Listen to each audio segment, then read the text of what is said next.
کسی فکر کو قبول کیے بغیر اس پر غور کرنا آپ کے تعلیم یافتہ ہونے کی نشانی ہے۔ جو شخص بہانہ بنانے میں بہت اچھا ہو وہ کسی اور کام میں اچھا نہیں ہو سکتا۔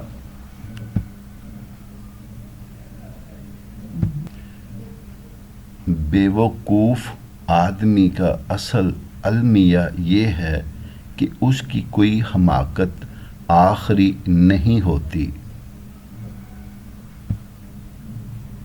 شیطان کی کامیابی کے لیے یہی کافی ہے کہ خیر و شر کی کشمکش میں اچھے لوگ کچھ نہ کریں۔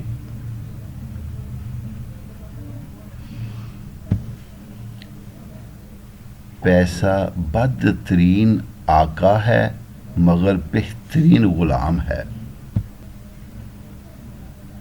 میں کبھی چپ رہ کر نہیں پچھتایا، جب پچھتایا بول کر پچھتایا۔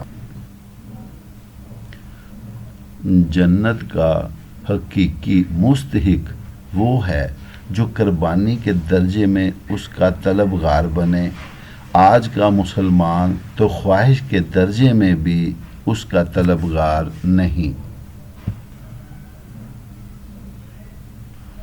بہترین انسان وہ ہے جو مسائل حل کرتا ہے اور بدترین انسان وہ ہے جو مسائل پیدا کر دیتا ہے۔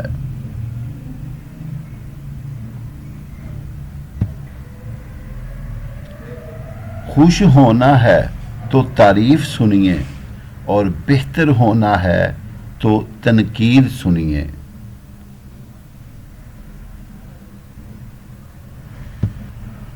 اس نے کیا پایا جس نے خدا کو کھو دیا، اور اس نے کیا کھویا جس نے خدا کو پا لیا۔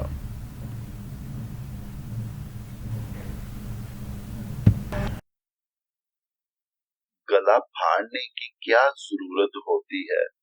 خاموشی اور برداشت سے بھی سب کچھ کیا جا سکتا ہے۔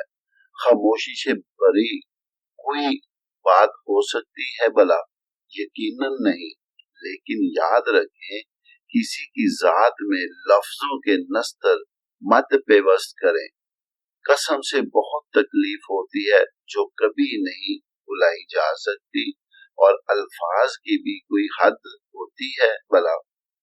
لفظ کبھی کبھار مرہم، کبھی نشتر اور کبھی وہ منہ زور گھوڑا بن جاتے ہیں جو سب کو روندتا ہوا گزر جاتا ہے۔ تو ویورز خوش رہیں اور خوشیاں بانٹیں۔